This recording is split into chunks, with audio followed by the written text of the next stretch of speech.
خبر مفرح كيعكس عمق العلاقة اللي كتجمع بين الأسرة الملكية والشعب المغربي.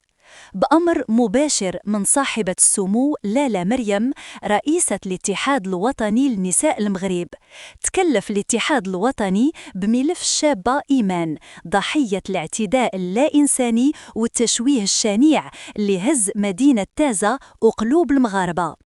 الاتحاد أعلن في بلاغ رسمي أن إيمان بدات بروتوكول علاج تدريجي ومتخصص في إحدى مصحات جراحة التجميل في الرباط بهدف إصلاح الأضرار العميقة اللي خلفها الاعتداء وإرجاع الأمل لوجهها وحياتها.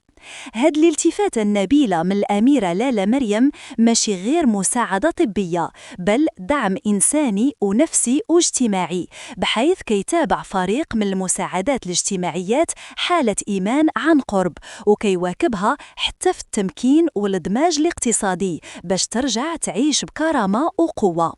رسالة اليوم واضحة، المغرب بلد ديال التضامن، والأسرة الملكية كتبرهن من جديد أن معاناة المواطنين ما كتساليش إلا بالحب والدعم.